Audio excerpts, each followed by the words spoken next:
Hola everyone! Magandang araw sa inyong lahat. Ako na naman pong muli ang inyong nag-iisang Mama Mia at nandito na naman ako para maghatid ng kwento sa inyo ngayong araw ng Martes, syempre. At kasama pa rin natin ang ating mga suki na mula pa nung nag-umpisa itong channel na ito ay nandito na at laging nakaabang, laging nagmamasid, laging nagmamatsyag, charot lang. Laging nagre-refresh kung meron na bang bagong upload. Maraming salamat po talaga sa lahat ng inyong suporta. At sa syempre sa mga bago pa nating subscribers dahil bago pa lang na na-discover itong ating channel, welcome po. Sana'y magustuhan nyo ang ating mga inihandog na kwento sa inyong lahat. Meron na po tayong 400 plus na kwento. So kung bago ka dito, mukhang marami-rami ang pwede mong pakinggan at pwede mong mukbangin. Kung sakali mang ikay nababagot, naghahanap ng inspirasyon o di kaya na may naghahanap lang ng kasama habang ginagawa ang iyong mga gawain sa buhay, ang iyong mga responsibilidad, naku pwedeng-pwede nyo po yung imukbang. Search nyo lang dyan Mama Mia CDO sa baba, tapos videos, tapos playlist. Naka-playlist po yan, Dear Mama Mia Season 1, Season 2, and Season 3. Malapit na po tayong magsi-Season 4. Abangan nyo po, may mga pagbabago po dito sa ating channel. Pero, hindi pa po sa ngayon. Surprise po yun, ha? And syempre, hello kay Jelmar Villaos. Ayun, na-miss niya raw mag-comment. Pero lagi raw siyang nakikinig. Maraming salamat sa iyo. Shout out kay Agri Roylan Candido Buboy Robin Estilto from Gunayangan, Quezon. Maraming salamat sa inyo. Menchi Pangilinan, thank you so much sa iyong pakikinig. Test. Thank you. Violet Soriano from Saudi Arabia. Aman, Jordan. May nabasa kasi ako kanina na Saudi Arabia eh. Hello kay Gimaras Girl, kay Teresa Mercorio, all the way from Canada. Maraming salamat. Christy Dimitrial, maraming thank you sa iyong pagkikinig. Ayun, ilang araw daw siyang hindi nakikinig or nakapakinig dahil pumunta sila ng China. Ayun, pinakiusapan niyo ba sila doon na ibigay na sa atin ang West Philippine Sea? Charot lang. Hello naman kay Berry Faye Nazareno, maraming salamat. Hello daw sa asawa niyang si Jerome. Hi Vera, maraming salamat sa pakikinig mo. Marilu Cabusas, thank you so much. Gerald Ribinito from Aklan. Minchi Chubby, pareho tayo Minchi. Hindi naman siguro ito chubby, mataba na talaga to, so okay lang. Lori Anoyo, hello. Eileen Sando, tama po ba? Or Ersando, maraming salamat sa pakikinig. Hello din sa mga tagapakinig natin na si Oznam Zinon, all the way from Angono, Rizal. It's me, Juvian. Hello sa iyo, Axaliana.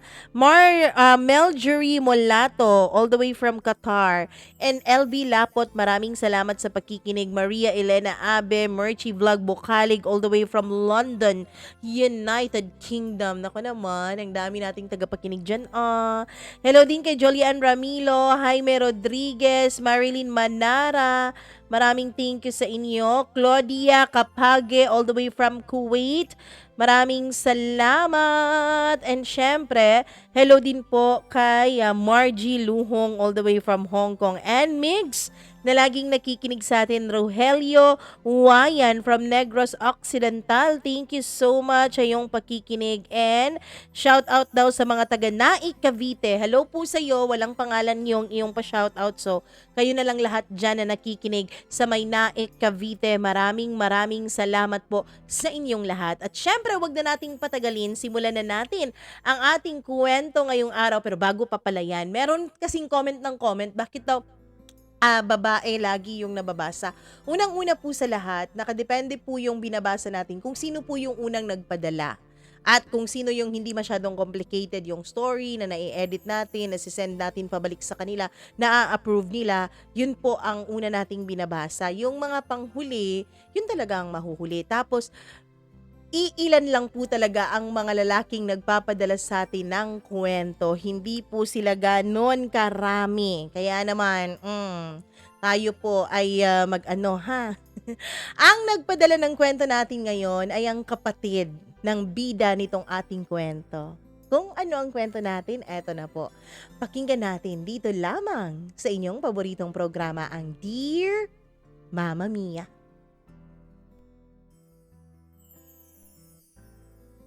May paniniwala ang iba na kung anuman nang nakalatad sa ating kapalaran, ay nandyan na yan bago pa man tayo ipinanganak sa mundong ito. At kahit gaano pa man natin baguhin ang ating kapalaran, pwedeng mabago natin ito sandali. Pero mapupunta pa rin tayo sa dapat nating kalagyan. Kung hindi raw talaga meant to be, hindi talaga maaari.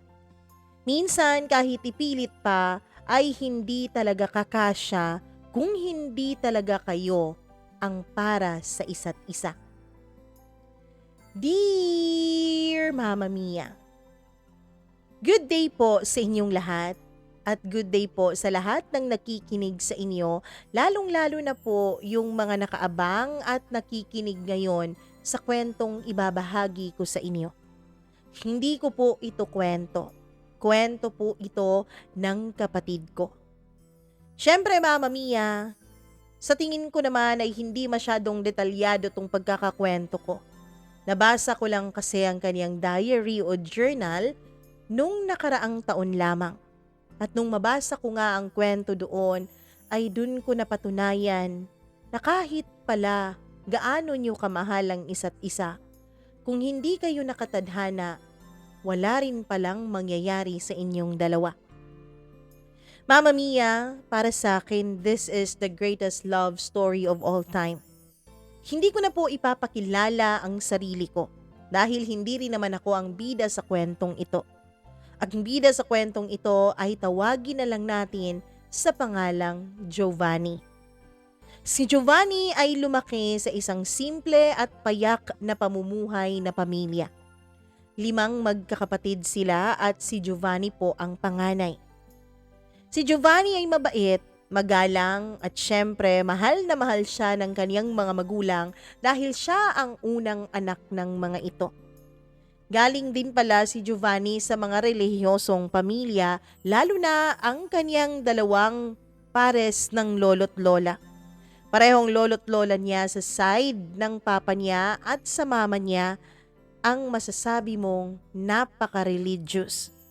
Kaya naman lumaki din si Giovanni na may takot sa Diyos. Si Giovanni, Mama Mia, ay isang bata na may pagkapilyo man pero matalino. Meron siyang pagkamakulit tulad ng karamihan sa mga bata. Pero dahil nga lumaki na sadyang mabait siya, ay hindi siya yung salbahing bata. Makulit lang siya. Mama Mia, si Giovanni po ay medyo lampa nung siya ay nag-grade 3 na. Nadiskubre kasi na meron siyang sakit. Isang sakit na hindi ko na lang papangalanan dito dahil hindi rin naman ito masyadong importante sa kwento. Basta may sakit siya, kaya naging lampa siya. Mula noon ay hindi na siya masyadong nakakapaglaro kasama ang kaniyang mga kaibigan. Hindi na rin siya masyadong nakakaliwaliw at hindi na rin siya masyadong palangiti. Lubhang naapektuhan si Giovanni sa kanyang sakit. Kaya naman naging malungkutin siya paminsan-minsan. Hanggang sa makilala niya ang isang babaeng makakapagpabago ng kanyang disposisyon sa buhay.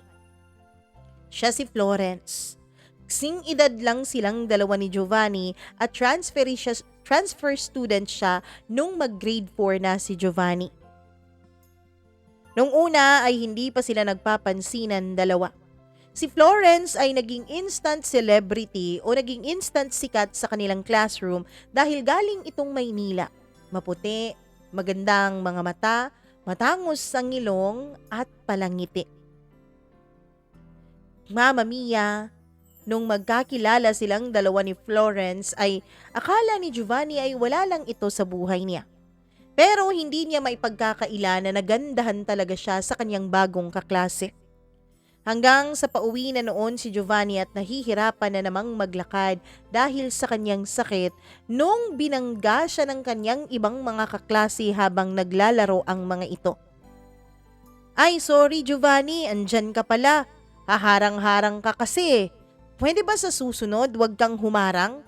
Malis ka nga dyan, naglalaro kami. Sabi ng kaniyang mga dating kaibigan na ngayon ay hindi na niya kaibigan bagkus ay binubuli pa siya. Walang nagawa si Giovanni kundi ang piliting tumayo nung bigla niyang marinig ang isang napakatilis na ngiti na tili. Hoy! Mga pangit kayo! Bakit niyo binabangga si Giovanni? Sigaw ng isang batang babae. Nung lingunin nilang lahat ay si Florence ito. Nagulat si Giovanni dahil kilala siya agad ni Florence. Well, kilala naman talaga siya ng kaniyang mga kaibigan dahil siya lang ng kaniyang mga kaklase dahil siya lang naman ang may sakit sa kanilang klase. Wala, hindi naman sinasadya eh.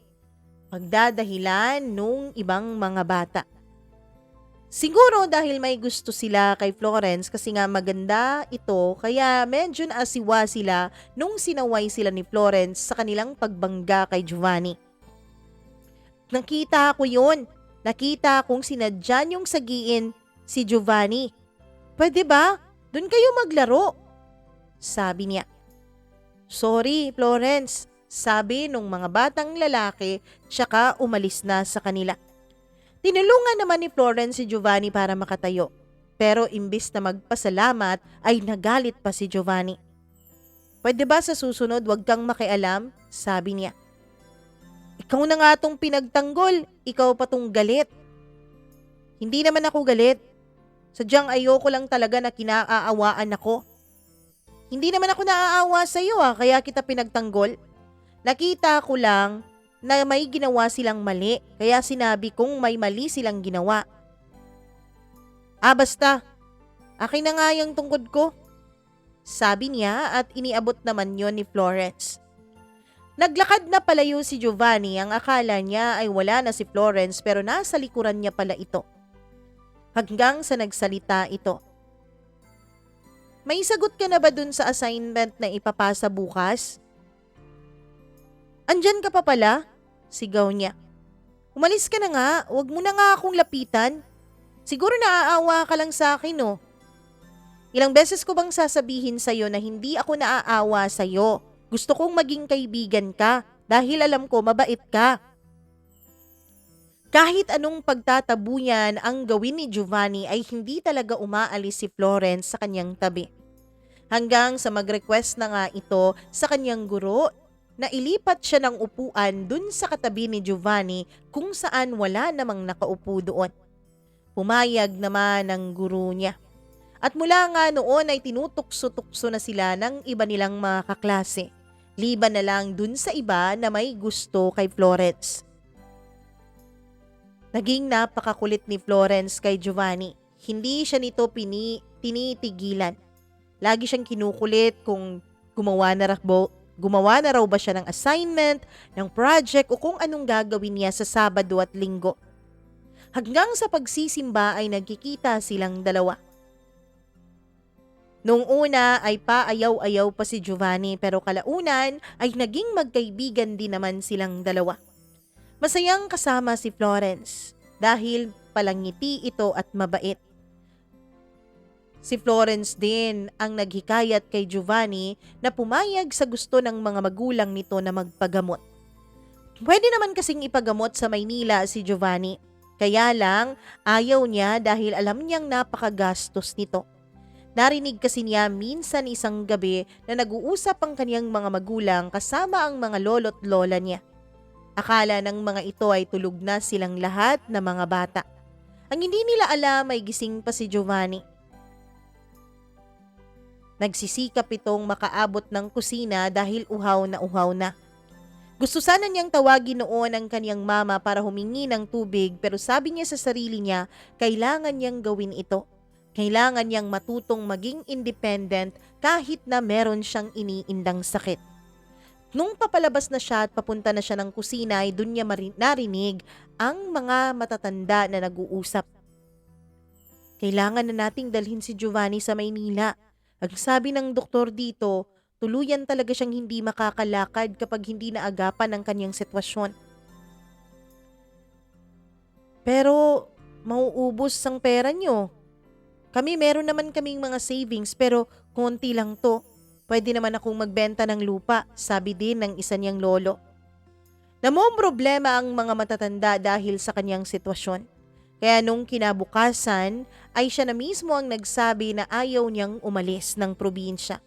Na gusto niya dito lang at gusto niya wag nang magpagamot pa. Pinilit siya ng kanyang mga magulang na magpagamot pero ayaw niya talaga. Nakita na niyang umiiyak na ang kanyang ina dahil gusto nito na makalakad siya ng tuwid ulit. Hindi sinabi ng kanyang mga magulang sa kanya ang posibilidad na hindi na siya makakalakad kung patatagalin pa nila ang gamutan.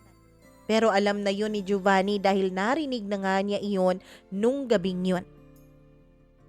Pumasok siya sa paaralan nang wala doon ang kanyang isip. At mula nga doon ay naging malungkot din na si Giovanni.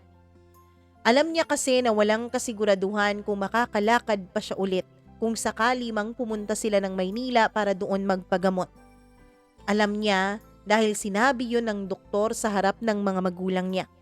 Pero may malaking tsansa. Yun nga lang, hindi sigurado. Paano kung nagpagamot siya? Paano kung naibenta ang mga lupa, nagastos ang mga ipon, at nagbenta ng kung ano-anong gamit ang kanilang mga kamag-anak, pero sa ending ay hindi rin pala siya magiging maayos. Sa ending, hindi rin pala siya makakalakad ulit ng maayos. E di masasayang lang lahat. Yan ang nasa isip ni Giovanni nung mga panahon na yon, kaya ayaw niyang magpagamot. Pero simula nung makilala niya si Florence ay nag-iba na ang ihip ng hangin. Parang gusto na niyang makalaro ito. Parang gusto na niyang makipagtakbuhan at makipaghabulan dito. Lalo pa kapag nakikita niya si Florence na tumatakbo at hinahawi ng hangin ang kanyang mahabang itim na buhok at ngumingiti ito na tumatawag sa pangalan niya. Gustong-gusto niyang maranasan na habulin si Florence o habulin siya nito. Kaya naman isang gabi, nung patulog na sila, ay nagsalita si Giovanni at tinawag niya ang kanyang ina. Mama? Nagulat pa ang kanyang ina dahil mula nga noong magkasakit ng anak ay hindi na ito masyadong palakibo sa kanilang lahat sa bahay. Giovanni, bakit may masakit ba sa'yo? Tanong ng mama niya. Wala po, mama. Mama, sa tingin mo, kapag nagpagamot ako ngayon, maayos pa kaya ako? Makakalakad pa kaya akong muli? Tanong niya. Doon ay biglang naiyak ang mama niya at biglang nagsisisigaw na ginigising ang papa niya. Ano bang nangyayari sa inyo? Bakit ka umiiyak? Tanong ng papa niya. Si Giovanni, mahal. Si Giovanni payag na siyang magpagamot. Talaga? Tuwang-tuwa naman ang papa niya. Pati si Giovanni ay hindi na nakatiis at napaiyak na rin sa tuwa na kaniyang nararamdaman. Hindi niya alam na sa ganoong simpleng pagpayag pa lang niya na magpagamot ay mapapasaya niya ng ganun ang kaniyang mga magulang. Pero mama, pwede bang wag niyong ubusin kung ano man ang ipon niyo at wag kayong magbenta ng kung ano-ano para sa akin? Pwede naman tayong mag-fundraising, di ba? Gaya nung ginawa ng kapitbahay natin nung namatay ang kaniyang asawa. Anak, huwag mo nang alalahanin kung saan kami kukuha ng pambayad. Ang isipin mo, dapat magpalakas ka, dapat magpagaling ka para maging maayos ka, sabi ng kanyang ina. Mama Mia, ginawa nga nila ang lahat. Nag-fundraising sila. Yung kanilang mga kapitbahay, kasamahan sa simbahan, pati na rin mga kasamahan sa kanilang mga trabaho ng kanyang tiyahin, tiyuhin at mga magulang ay nag-fundraising din sila doon. Umabot naman ng medyo malaki-laking halaga yun. Kaya nung summer vacation noon at pagkatapos ng klase ay nagpaalam na si Giovanni kay Florence. San ka pupunta? Aalis ka ba? Tanong ni Florence sa kanya. Pupunta lang kami ng Maynila. Magpapagamot lang ako. Talaga?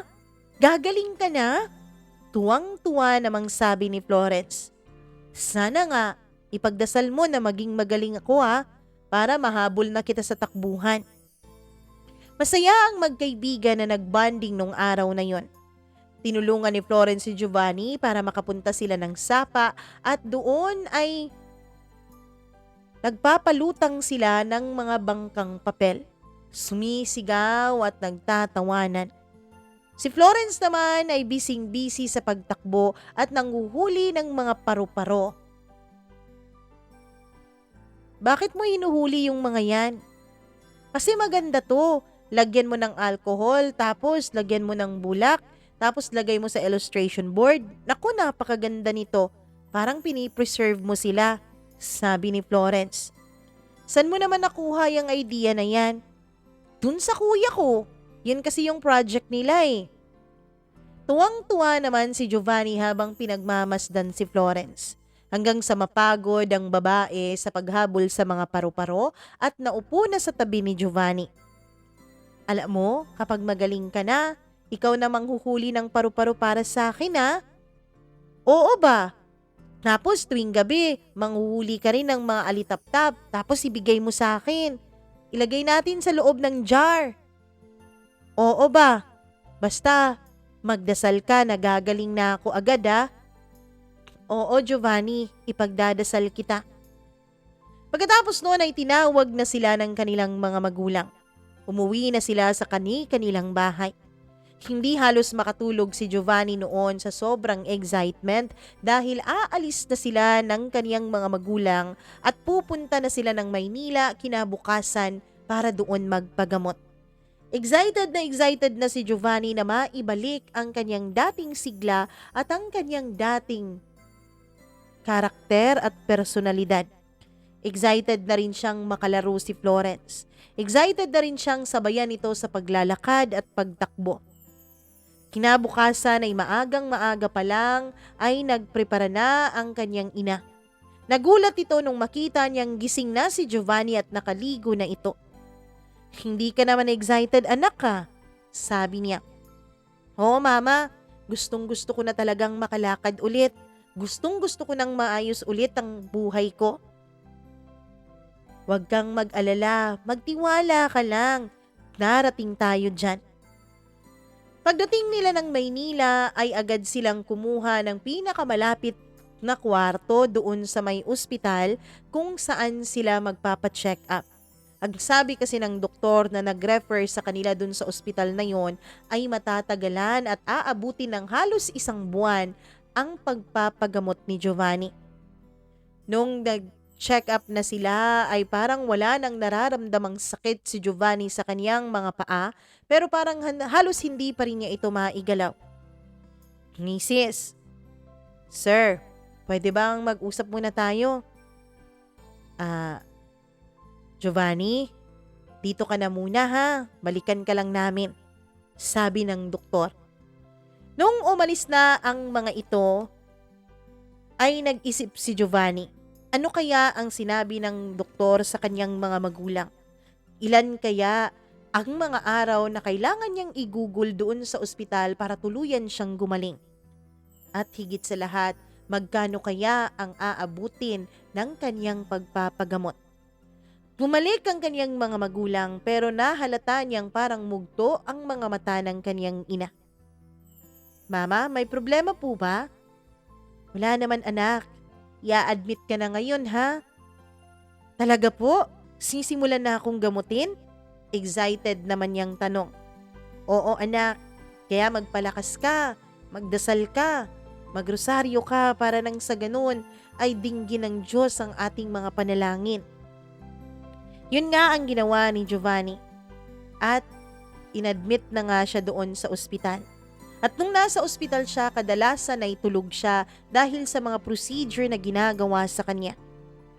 Ngunit isang pagkakataon, ang akala siguro ng kanyang mga magulang ay tulog pa siya. Nakatalikod ang mga ito sa kanya. Siya naman ay kagigising pa lang at tatawagin na sana ang kanyang ina nung marinig niya ang pinag-usapan ng mga ito. Malabo nang makalakad si Giovanni. Paano yan? Anong gagawin natin?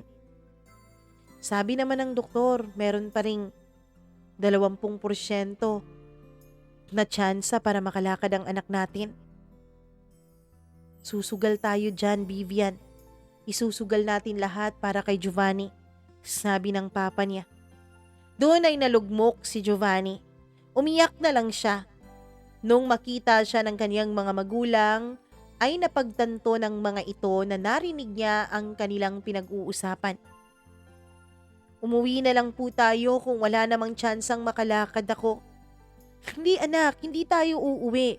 Hindi tayo susuko. Lalaban tayo, sabi ng kaniyang ina. Pero paano po yan? Gagastos lang tayo ng gagastos tapos hindi naman pala ako gagaling. Gagaling ka, magtiwala ka. Mula nga noon ay araw-araw nang pumupunta sa chapel ng ospital na yon ang kanyang ina. Hanggang sa nagdesisyon na silang paoperahan na nga si Giovanni. Matapos ang operasyon ay isang magandang balita ang sinabi sa kanila ng doktor. Successful ang operasyon. Ilang linggo lang ay susubukan na nilang magpa-therapy kay Giovanni para muli na itong makalakad. Tuwang-tuwa ang lahat, pati na rin si Giovanni. Sa wakas, makakalaro na niya si Florence. Sa wakas, makakasama na niya ang mga kaibigan at hindi na siya lalaitin at ibubuli ng mga ito. Alam ni Giovanni na masyadong malaki ang ginastos nila.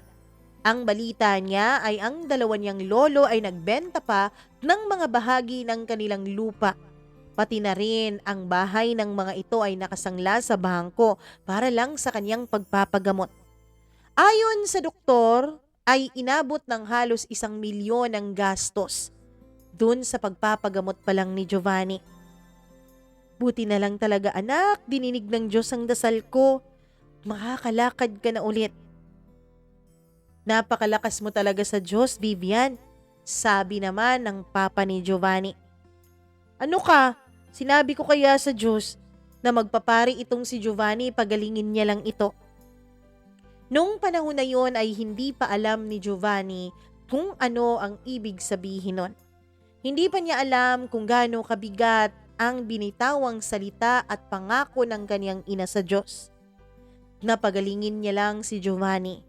Palakarin niya lang ulit ito at magsisilbi ito habang buhay sa simbahan bilang isang pare. Mama naman, gusto ko namang mag-engineer. Hindi anak.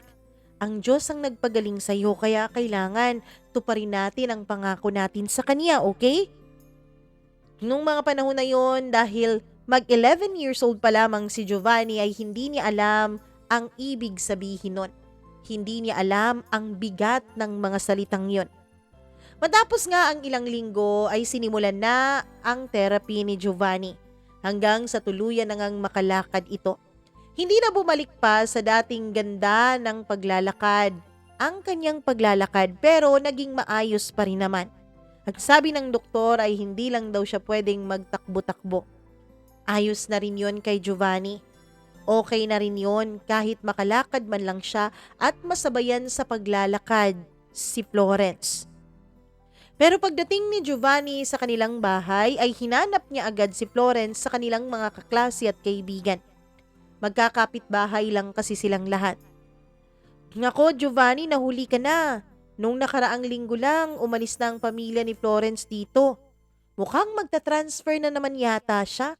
Mukhang sa iba na yata na naman siya mag-aaral, sabi ng iba niyang mga kaibigan. Nalungkot ng husto si Giovanni. Nagkaroon pa naman siya ng ekstrang lakas ng loob para magpagamot at magpa-opera para kay Florence. Pero ang ending ay hindi rin pala niya ito makakasama dahil lumipat na naman ito sa ibang paaralan na kung saan ay hindi niya alam. Lumipas ang mga taon at naging normal naman ang buhay ni Giovanni. Noong nag-high school siya, 3rd year to be exact, ay may nakilala siyang babae. Nagustuhan niya ito dahil mahinhin, mabait at palangiti. Sa katunayan ay parang naaalala niya si Florence sa babaeng ito. Tinutukso-tukso na siya ng kanyang mga kaibigan na ligawan na niya si Honey, ang babaeng kanyang napupusuan. Nung una ay ayaw niya dahil nahihiya siya. Hindi pa naman siya nagkaroon ng pagkakataon na manligaw, kaya naman kinakabahan siya nung mga panahon na yon. Pero dahil sa udyok ng kanyang mga kaibigan at sa pamimilit ng mga ito, ay nagsubukan rin ni Giovanni ang manligaw. Hindi rin naman siya binigo ni Honey. Dahil wala pang 2 buwan mula nung manligaw siya dito, ay agad namang binigay sa kanya ang matamis nitong oo. Masayang masaya si Giovanni na may girlfriend na siya. Hindi na siya napag-iiwanan ng kaniyang mga kaibigan na nakailang girlfriend na nung 3rd year high school pa lamang sila. Hanggang sa naging sweet silang dalawa ni Honey. Hanggang sa magka-holding hands na sila habang naglalakad. Isang araw, iahatid niya sana si Honey sa bahay nito at naglalakad sila sa daan na magkahawak ang kamay nung biglang sumigaw ang isang babae at tinawag ang pangalan ni Giovanni. "Giovanni!" sigaw nito. Nung lumingon si Giovanni ay ina niya pala ang tumatawag sa kanya. "Oo, mama." "Hello po, tita," sabi naman ni Honey. "Sino ka?" "Ako po si Honey, girlfriend po ni Giovanni." Pagpapakilala ni Honey sa ina ni Giovanni. "Giovanni, umuwi ka na ng bahay at mag-uusap tayo." "Ihahatid ko muna si Honey, ma." "Bakit? Hindi ba yan marunong umuwi sa kanila? Nawawala ba yan? May amnesia ba yan at hindi niya alam ang address ng bahay nila?" Mataray na sabi ng mama niya. Hindi sanay si Giovanni na ganun ang kanyang ina. Mabait naman kasi talaga ang kanyang ina at hindi naman ito mataray, kaya nagulat siya kung bakit nagtaray ito kay Honey. Naisip niya siguro dahil panganay siyang anak at lalaki ay hindi pa handa ang kanyang ina para sa ganoong klasing relasyon na pinasukan ni Giovanni. "Uuwi naman po ako agad. Ihatid ko lang po talaga si Honey." "Wag na, Giovanni, baka magalit pa mama mo," sabi ni Honey. "O iha, eto, 20 pesos, pamasahe mo at umuwi ka na." Ayaw sanang tanggapin yun ni Honey pero kinuha ng kanyang ina ang kamay nito at pilit inilagay doon ang 20 pesos. Habang hinila naman si Giovanni palayo sa lugar na yon. Sumakay sila ng tricycle pagkatapos ay umuwi sila ng bahay. Pagdating nila sa bahay ay sinabi ni Giovanni na hindi niya nagustuhan ang naging asal ng kanyang ina. "Bakit naman kailangan yung ganunin si Honey, mama? Girlfriend ko yung tao, binastos mo," sabi niya. "Abay, sumasagot ka na sa akin dahil sa babaeng yun? Hindi magandang impluwensya sa'yo yun ha, Giovanni?" "Mama, girlfriend ko po yun." "Giovanni, hindi ka pwedeng mag-girlfriend. Mama, 3rd year na po ako. Lahat ng mga kaklase ko, 2nd year pa lang nagkaroon na ng syota eh. Tsaka, kilala niyo naman ako, mama. Mabait naman ako ah. Hindi naman ako lalagpas sa limitasyon. Huwag kang mag-alala, hindi ko naman bubuntisin yun," sabi ni Giovanni. "Huwag ka nang sumagot-sagot. Basta, bukas na bukas din, hiwalayan mo yung babaeng yun." "Ayoko, mama. Mahal ko si Honey, girlfriend ko siya." "Hiwalayan mo siya, Giovanni. Hindi ka pwedeng magka-girlfriend." "At bakit hindi? Nakalimutan mo na ba yung sinabi ko sa'yo? Yung matapos kang operahan noon dun sa Maynila? Ano po ba yun? Na magpapari ka. Pinangako ko sa Diyos na pagalingin ka lang niya, magpapari ka. Magsisilbi ka sa kanya." "Mama naman eh. Pwede mo namang hindi tuparin yun eh. Tsaka hindi naman ako yung nangako, ikaw naman," sabi ni Giovanni. "Abay, hindi pwedeng hindi natin tuparin ang pangako natin sa Panginoon. Baka magalit siya. Paano kung ibalik niya yung sakit mo?" "Mama, akala ko ba reliyosa kayo? Akala ko ba mahilig kayo sa Biblia? Hindi naman ganong klaseng Diyos ang Panginoon natin." "Giovanni, pinangako kita sa Panginoon, kaya yun ang gagawin mo. Yun ang susundin mo. Huwag nang matigas ang ulo. Hiwalayan mo yung babaeng yun." Tinapos na ng mama ni Giovanni ang kanilang pag-uusap. Pumasok si Giovanni sa kanyang kwarto na nagdadabog. Question niya ang Panginoon. Bakit kailangan na maalala pa yun ng kanyang ina? Ayaw niyang magpare. Ang gusto niya ay maging inhinyero. Ang gusto niya ay bumuo ng pamilya. Ang gusto niya ay magkaroon ng maraming anak. Pero mukhang hindi na yun matutupad dahil sa kanyang ina.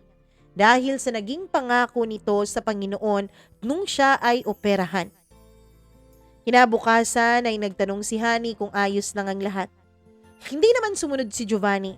Hindi niya hiniwalayan si Honey. Pero wala pang 2 buwan ay nalaman ulit ito ng kanyang ina at ito na mismo ang pumunta sa eskwelahan at kinausap si Honey nang hindi alam ni Giovanni nung una. Nagulat na lang si Giovanni dahil bigla na lang siyang hindi kinakausap ni Honey. Nagulat siya dahil bigla na lang siyang iniiwasan nito. At akala niya ay baka meron lang itong dalaw kaya ganun ito sa kanya. Sanay na kasi siya na nagmamaldita si Honey at wala sa sariling katinuan kapag merong dalaw dahil masyadong masakit ang katawan nito at ang puso nito. Kaya pinabayaan niya na lang muna. Pero patapos na ang 1 linggo ay ganun pa rin si Honey sa kanya. Kaya alam niya hindi na ito dahil sa may buwan ng dalawang girlfriend niya. Honey, kausapin mo naman ako. Ang tagal mo na akong iniiwasan, sabi ni Giovanni. May gagawin pa ako. Malis ka nga dyan. Bukas na tayo mag-usap. Kahapon pa yung bukas mo eh. Hindi naman nauubos yung bukas. Pwede bang kausapin mo na ako? Pwede ba Giovanni? Ayokong magkasala. Ayokong masumpa. Ano? Anong magkasala? Anong masumpa? Naguguluhang tanong ni Giovanni. Doon ay pinaliwanag ni Honey sa kanya. Kinausap pala ng mama ni Giovanni si Honey at sinabi nito ang katotohanan na naipangako na si Giovanni sa Panginoon para maging isang pare. Ang sabi pa raw ng mama ni Giovanni kay Honey na magkakasala si Honey kapag pipigilan niya ang kapalaran at tadhana ni Giovanni. Gusto mo bang ikaw ang gamitin ng demonyong instrumento para hindi matuloy sa pagpapari ang anak ko?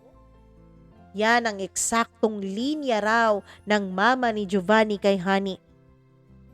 Honey naman, pwede bang wag kang maniwala dun kay mama?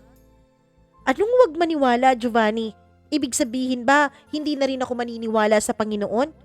Alam mo naman na pareho tayo ng pamilya. Pareho tayo na merong konserbatibo at relihiyosong pamilya. Kaya ngayon pa lang, habang maaga pa, habang hindi pa natin ginagawa yung mga bagay na ginagawa ng iba nating mga kaklase na magkasintahan, ay pigilan na natin ang bagay na to. Huwag na nating ituloy ang relasyon na to. I'm sorry, Giovanni. Yun lang at tinalikuran na siya ni Honey. Galit naman na umuwi ng bahay si Giovanni noon. Kinumpronta niya ang kanyang ina. Bakit ba kailangan mong kausapin si Honey, mama? At bakit hindi? Ikaw ang kinakausap ko. Ikaw ang pinakiusapan ko pero matigas yung ulo mo. Kaya yung babae na lang na yun. Mas mabuti pa siya nakakaintindi, sabi ng mama niya. Pero mama, kayo po ang hindi nakakaintindi. Hindi po ako magpapari. Hindi ko po gustong magpari. Wala kang magagawa, Giovanni. Sa ayaw at sa gusto mo, magpapari ka, sabi ng kanyang ina. Pumasok ulit si Giovanni sa kanyang kwarto dahil tulad ng karamihan sa kanilang mga sagutan ay hindi naman talaga siya nananalo sa kanyang ina. Lalo pat kapag dumarating ang kanyang ama, ay siya lagi ang sinasaway nito at kinakampihan nito ang kanyang ina. Palibhasa, pareho silang mahilig sa relihiyon. Palibhasa, pareho silang obsessed sa pagsisimba na halos 3 beses sa 1 linggo kung magsimba ang mga ito. Noon ay nabuo ang isang plano ni Giovanni.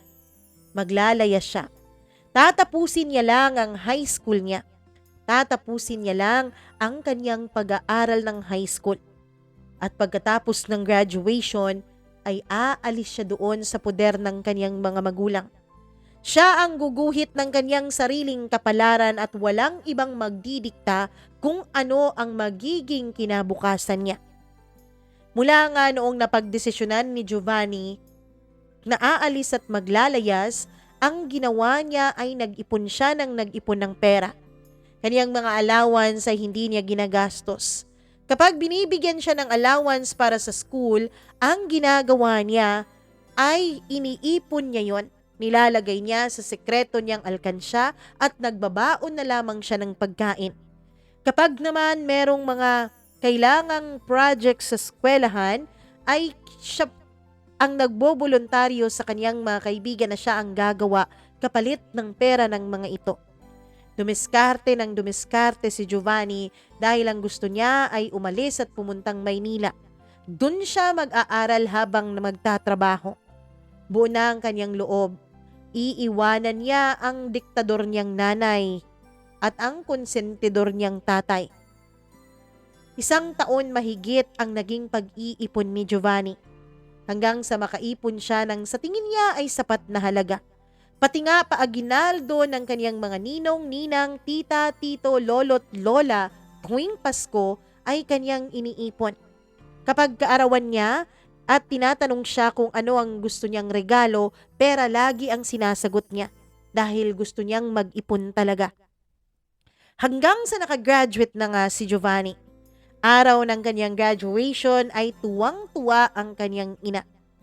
Ang sabi nito ay may nakausap na raw siyang mga seminarista at mga pari. Pwede raw na pumunta na doon sa monasteryo si Giovanni habang mag-aaral pa siya ng kolehiyo. Theology ang gustong ipakuha sa kanya ng kanyang ina. Para daw mas madali kapag nagpari siya. O kung hindi naman ay philosophy. Tango lang ng tango noon si Giovanni. Hindi alam ng karamihan ang kanyang lihim na plano. Araw ng kanyang graduation ay masaya silang lahat. Nagkaroon pa ng konting salo-salo. At dahil nga graduation niya ay merong mga kamag-anak niyang nagbigay ng mga pera bilang graduation gift sa kanya. Pasensya ka na Giovanni ha, hindi na ako nakabili ng ereregalo sa iyo eh. Busy ako masyado sa trabaho at kauuwi ko lang galing Maynila. Sabi ng tito niya na binigyan siya ng 3,000. Tuwang-tuwa naman si Giovanni. At dahil nakita nung iba niyang mga tita ay nagbigay na rin ng mga ito. Merong nagbigay ng 1,000, 500 pesos at kung ano-ano pang halaga. Hanggang sa matapos na nga ang graduation party at nagsiuwian na ang lahat. Naiwan ang mga hugasin at nagboluntaryo si Giovanni na siya na lang ang maghuhugas. Sabi ng kanyang ina, bukas na lang, pero sabi ni Giovanni ay matulog na raw ang mga ito. Kampante namang natulog noon ang kanyang mga kapatid at ang kanyang mga magulang. Pero pagkatapos ni Giovanni na maghugas ng pinggan, ay nilabas na niya ang kanina pa niya na impaking mga gamit. 2 bag ang kanyang dala. Bago pa siya tuluyang lumabas ng bahay, ay nilabas niya rin ang isang mahabang sulat na nilagay niya sa may mesa nila. At tuluyan na nga siyang nagpaalam sa bahay na yon. Paalam sa inyo. Babalik ako kapag ganap na akong inhinyero. Babalik ako, siguro meron na akong pamilya para hindi niyo na ako mapilit na maging pari pa. Isa lang yon sa laman ng sulat ni Giovanni bago pa siya umalis. Pumunta siya ng bus station. Buti na lang at meron ng biyahe noon. Sumakay agad si Giovanni. Takot na takot siya dahil unang beses niyang mag-isang tatapak sa Maynila. Nung una at huling beses niyang tumapak doon ay sa ospital ang kanilang diretsyo dahil nga sa pagpapagamot ng kanyang paa. Pagkatapos noon ay umandar na ang bus. Nung makarating siya ng Maynila ay nakaramdam siya ng kalayaan. Grabing kalayaan ang kanyang naramdaman. Sa unang pagkakataon, pakiramdam niya ay walang ibang lalapit at walang ibang magdidikta kung ano ang dapat niyang gawin sa kanyang buhay. Hindi pa uso nung mga panahon ng yun ang cellphone. Meron ng cellphone pero sa mga kagaya ni Giovanni ay wala pang sa kanya. Hanggang sa nagpunta nga siya sa isang lugar sa Maynila kung saan malapit sa paaralan na gustong-gusto niyang pag-aralan. Yun ay sa UP Diliman. Nakapag-take na kasi siya ng exam at nakapasa naman siya. Kaya naman ang ginawa niya doon ay maghanap ng trabaho. Nakahanap naman siya ng trabaho bilang bellboy sa isang malapit na hotel doon. Hindi masyadong malaki yung kanyang kita pero buti na lang at hindi naman masyadong magastos ang kursong kinuha niya, engineering. Pero dahil nga pampublikong paaralan yung UP ay masyadong flexible pa ang kanyang schedule. Sinikap ni Giovanni na makapagtapos hanggang sa makita niya ulit ang babaeng matagal na niyang gustong masilayan muli. Doon mismo sa paaralan kung saan siya nag-aaral. Nasa 2 taon na siya noon sa college nung makita niya ulit ang kanyang kababata at tagapagtanggol na si Florence. Excuse me, may nakaupo na ba dito? Tanong nung isang magandang babae na may tuwid at itim na buhok na hanggang balikat. Maputi ang kompleksyon nito at maamo ang mga mata at matangos ang ilong. Hindi niya alam pero pamilyar para sa kanya yung babae. Wala naman, pwede kang umupo dyan, sabi niya. Hay, salamat. Kanina pa ako naghahanap ng mauupuan kaso puno. Kaya naglakas loob na akong lumapit sa'yo. Ano nga palang pangalan mo? Ako si Giovanni. Giovanni as in Giovanni? Oo, bakit? Kaya nga pala pamilyar ka sa akin kanina pa eh. Ako to si Florence, yung kababata mo dati. Kaklase mo ng grade 4, sabi niya. Florence? Napalakas ang kanyang tinig dahil sa na-excite siya nung panahon na yon. Na-excite din naman si Florence kaya napatili ito at agad siyang niyakap. Hindi alam ni Giovanni kung ano ang pakiramdam na yon pero parang gustong-gusto niyang kayakap ang babaeng nasa kanyang harapan ngayon. Nagkumustahan sila. Ang sabi ni Florence ay naiba pala ng destinasyon ng trabaho ng kanyang ama kaya umalis din sila. Gusto sana noon ni Florence na magpaalam sa kanya kaya lang hindi na nagawa nito dahil kailangan na nilang umalis. Ang totoo ay umiyak daw ng grabe si Florence noon dahil hindi na siya muli nitong nakita. Pero ipinagdasal daw naman talaga siya ni Florence para maging successful ang pagpapagamot niya sa Maynila. Kumusta ka na? So naging successful nga ang operasyon mo, sabi ni Florence. Oo, sa awa ng Diyos. Naku, sa dinami-dami ng lugar, dito pa talaga tayo magkikita. Transferee ka ba? Tanong ni Florence sa kanya. Hindi. Dito ako nag-first year eh. Ako din, pero bakit ngayon lang tayo nagkatagpong muli? Siguro. Ngayon lang talaga itinadhana ang ating pagtatagpo. Ano ba naman yung tadhana-tadhana na yan? Huwag na nating pag-usapan yan, sabi ni Giovanni. Ayaw kasi talagang pag-usapan ni Giovanni ang tadhana dahil ang sabi nga at itinatak nga ng kanyang ina sa kanyang utak ay nakatadhana siyang maging pare. Kaya naman mula noon ay naging malapit na si Florence at Giovanni sa isa't isa. Hanggang sa nagtulungan silang dalawa. Hanggang sa nung pagtutulungan nila ay nauwi sa pagmamahalan, nauwi sa pag-iibigan. Bata pa naman kasi talaga sila noon ay meron na talagang nararamdaman itong si Giovanni para kay Florence. At sa tingin niya ay ganun din naman si Florence sa kanya. At nung umamin nga si Giovanni at niligawan nga niya si Florence, ay dito niya nalaman na hindi pa pala nagkaroon ng boyfriend itong si Florence dahil umaasa pa rin ito na magkikita sila muli at sila pa ring dalawa ang magkakaroon ng relasyon. Bata pa lang kaya tayo, gusto na kita, crush na kita. Sinasabi ko na nga ba patay na patay ka sa akin, sabi ni Giovanni. Oo, inaamin ko, kaya nga pinagtatanggol kita noon sa mga bully. Kaya nga hindi ako nagkaroon ng boyfriend. Ikaw ba? Well, nagkaroon ako ng girlfriend pero hindi rin naman kami nagtagal dalawa. Talaga? Bakit naman? Hindi na kwinento ni Giovanni kay Florence ang tungkol sa naging pangako ng mama niya sa Diyos na magpaparis siya. Sa tingin niya, wala na namang point na ikwento ito ngayon dahil masaya naman sila at nakakaraos din naman siya sa kanyang pag-aaral. Hanggang sa dumating ang araw na kanyang pinakahihintay. Gini-announce na ng eskwelahan na kasali siya sa mga gagraduate nung taon na yon. Nagpaalam siya kay Florence at ang sabi niya ay uuwi siya ng probinsya. Sasabihan niya ang kanyang mga magulang. Hihingi na rin siya ng tawad sa mga ito at pagkatapos ay yayayain niya ang mga ito na pumunta ng Maynila para umattend ng kanyang graduation.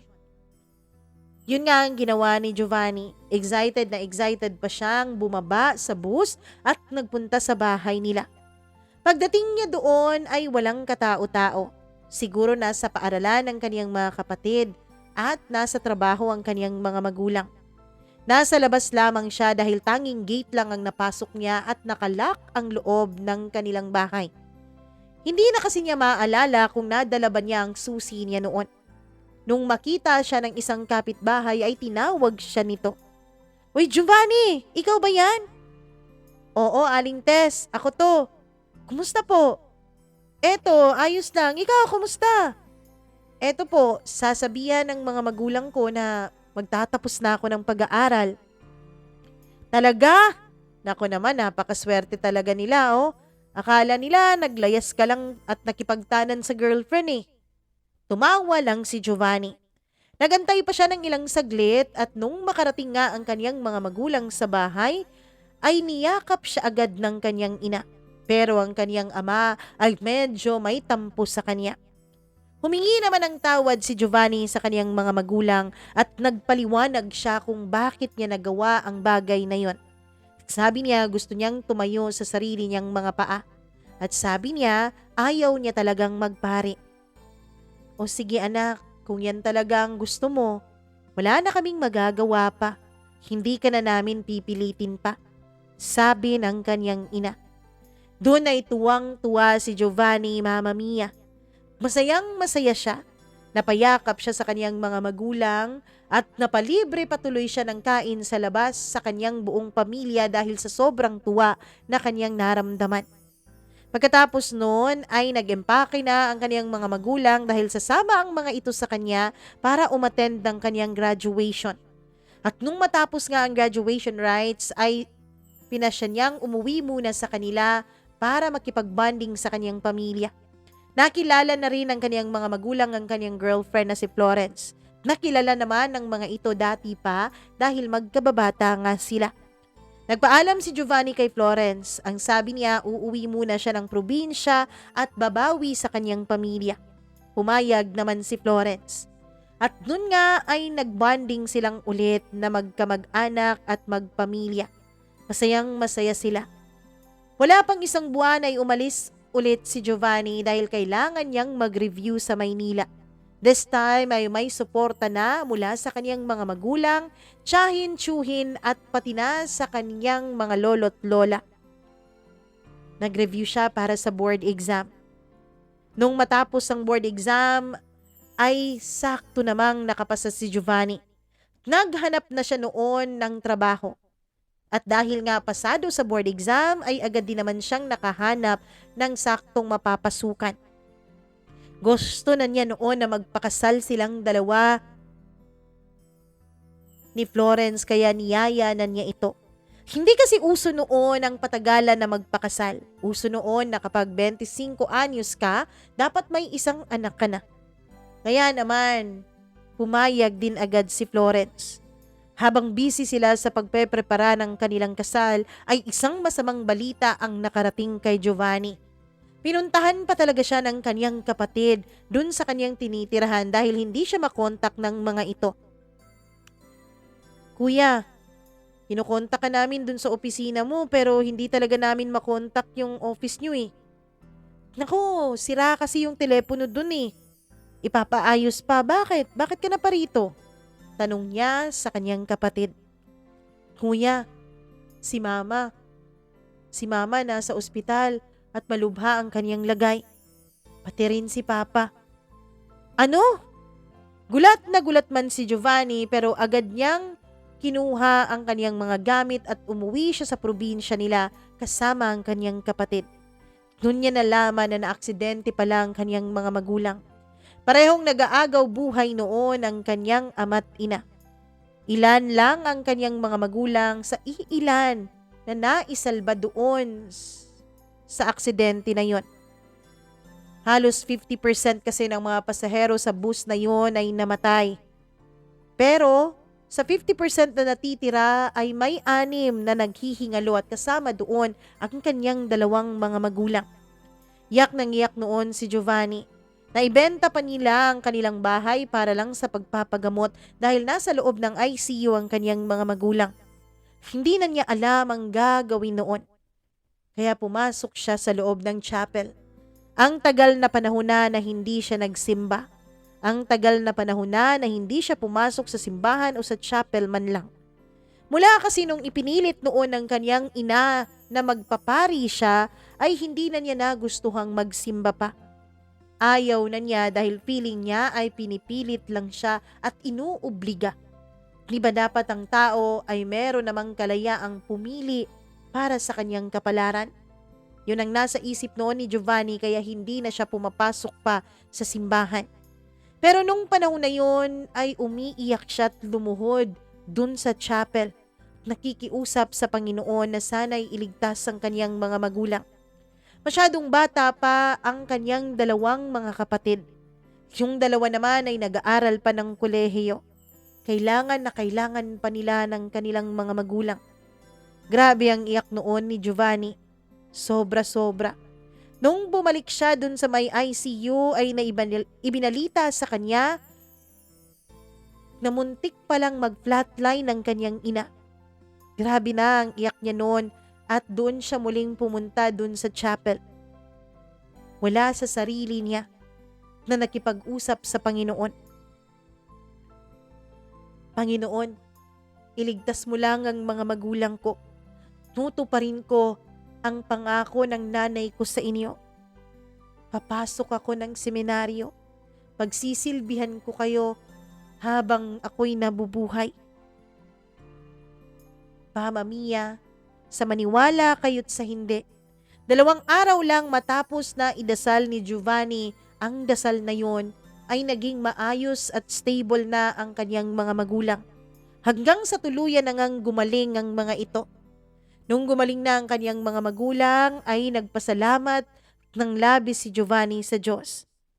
Nung maiuwi na nga nilang magkakapatid ang kanyang mga magulang sa bahay ay nagpaalam siya sa mga ito at ang sabi ay babalik na ng Maynila. Akala nila ay babalik ng Maynila si Giovanni para doon ay tapusin ang kanyang trabaho. Ipagpatuloy ang kanyang mga pangarap. Pero ang ginawa niya ay pumunta siya ng Maynila at nagpasa ng resignation letter sa kumpanyang kanyang pinagtatrabahuan. Pagkatapos noon, ay kinita niya ang kanyang girlfriend, ang kanyang fiancé. Oh, kumusta na ang mama at papa mo? Tanong ni Florence. Ayos na sila, maayos na. Mabuti naman at nakabalik ka na. Miss na kita, baby. Florence, kailangan nating mag-usap. Doon ay naguguluhan na si Florence. Ano bang pag-uusapan natin? Florence, mahal na mahal kita. Mula bata pa tayo ay minahal na kita. Alam kong mahal mo rin ako. Pero Florence, hindi tayo nararapat sa isa't isa eh. Pagkasabi pa lang ni Giovanni sa mga bagay na yon ay tumulo na lang bigla ang mga luha sa mga mata ni Florence. Doon ipinaliwanag ni Giovanni kay Florence ang lahat. Doon na rin niya inamin kay Florence ang naging pangako noon ng mama niya na pagalingin lang siya ay magpapari siya kapag lumaki na siya. At ngayon, ako naman ang nangako. Ako naman ang nangako sa kanya na pagalingin niya lang ang mga magulang ko. Magsisilbi ako sa kanya bilang alagad ng simbahan habang buhay. Grabe ang naging iyakan nila noon. Sobra-sobra ang naging iyakan nila hanggang sa tuluyan na nga silang maghiwalay dalawa. Nag-impake ulit si Giovanni. This time, dala na niya lahat ng mga gamit niya. Gulat na gulat ang kanyang mga magulang nung makarating siya, isang araw lang matapos siyang umalis. Oh, bakit ka bumalik agad, anak? Nasisante ka ba sa trabaho mo dahil sa tagal ng absent mo? Doon na sinabi ni Giovanni sa kanyang mga magulang ang kanyang desisyon. Nahiya ang kanyang mga magulang, lalong-lalo na ang kanyang ina. Sinabi pa nito na hindi nito kailangang gawin ng anak. Hindi nito kailangang isakripisyo ang sariling kaligayahan para sa kanila. Pero nakapagdesisyon na si Giovanni. Pumasok nga siya sa seminaryo at hindi nagtagal ay tuluyan siyang naging pare. Nung una, oo, labag sa kanyang loob ang ginawa niyang pagpapari. Pero habang tumatagal ay natutunan niyang mahalin ang bokasyon na ito. Habang tumatagal ay natutunan niya at naunawaan niya kung bakit siya doon itinadhana ng Diyos. Para pala makatulong sa ibang tao. Para pala makatulong sa marami. Hanggang sa matapos ang 10 taon na paninilbihan sa simbahan ay nagkaroon ng malubhang sakit si Father Giovanni. At nung nagkasakit na siya, ay hindi na nga ito naagapan pa ng gamot. Walang gamot sa naging sakit niya. Kaya nagbilang lamang sila ng mga buwan. Ang totoo niya, nauna pang namatay si Giovanni kaysa sa kanyang mga magulang. Matapos ang pagpanaw ni Father Giovanni ay binigay ng kumbento kung saan siya naka-assign sa kanyang pamilya ang kanyang mga gamit. At dito ko na nga nakita ang gamit ng kuya ko. Dito ko na nga nakita ang kanyang diary at journal. At dito ko na rin nalaman ang totoong naging kwento ng kanilang pagmamahala ni Ate Florence. Siya nga pala, Mama Mia. Si Ate Florence po ay nagkaroon ng pamilya. Nagkaroon siya ng 3 anak at sa ngayon ay nasa Maynila pa rin sila naninirahan. Pumunta pala si Ate Florence sa bahay namin nung nagbigay kami ng parang service kay kuya sa kanyang pagkamatay. Doon niya sinabi sa amin kung gaano niya kamahal ang kuya ko. Masayang-masaya kami dahil marami palang nagmamahal kay kuya. Mama Mia, para sa akin, kahit ang dami-dami ko nang nababasang libro, ang dami-dami ko nang napanood na mga teleserye at mga pelikula, pati na rin ang mga naririnig na mga kwento ng buhay pag-ibig. Para sa akin, ito ang pinakadakilang pagmamahal para sa lahat. Ang pinakitang pagmamahal ng kuya ko. Hindi lamang sa babaeng minamahal niya, kundi sa mga magulang namin at sa mga taong kanyang kinasasakupan sa simbahan. Maraming salamat po, Mama Mia, kung mapili mo man ang kwento ng kuya ko na may ere sa inyong programa. Sa susunod po, mag-iisipan ko kung kwento ko naman ang isishare ko sa inyo. Hanggang dito na lamang, in the loving memory of Father Giovanni.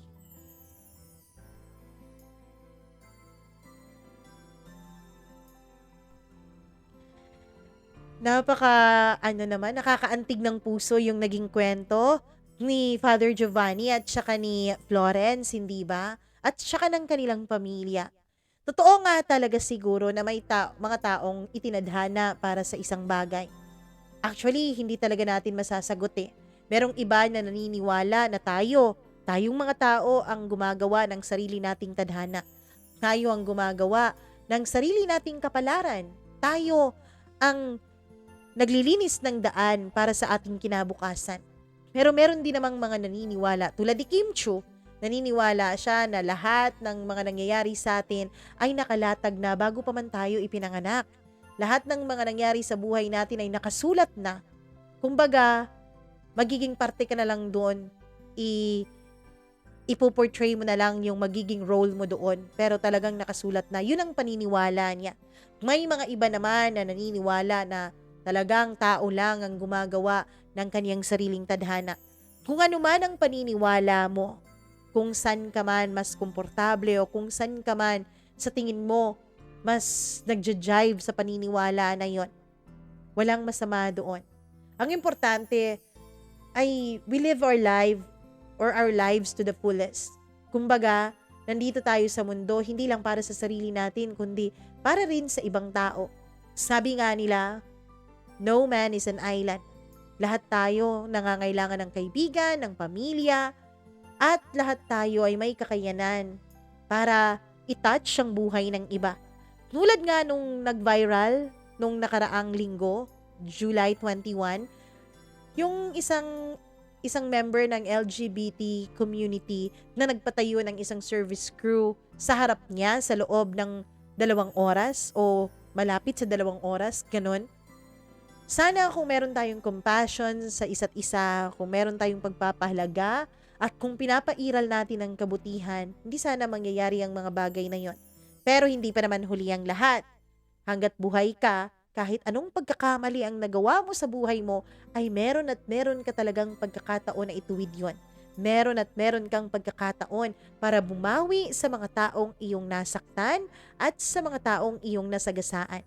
Sana'y maging dahilan ng kwentong ito at ang programang ito para tayo ay maging mas mabuting mga tao. Maraming salamat sa iyong pag-share ng kwento ni Father Giovanni dito sa ating channel.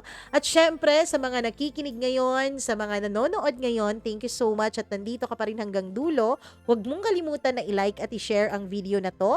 At huwag mo rin kalimutan na i-subscribe ang ating channel, i-click ang notification bell para lagi kayong updated sa tuwing may bago tayong video na i-upload. Huwag nyo rin kakalimutan, lalo na sa mga kalalakihan natin dyan. Nako, kung meron kayong kwento ng sarili nyong buhay, i-share nyo lamang po yan. Mag-email lamang po kayo mamamia.cdo0317@gmail.com. Ako po ang inyong nag-iisang Mama Mia na nagpapasalamat sa inyong walang sawang pagsuporta. Magandang araw po sa inyong lahat.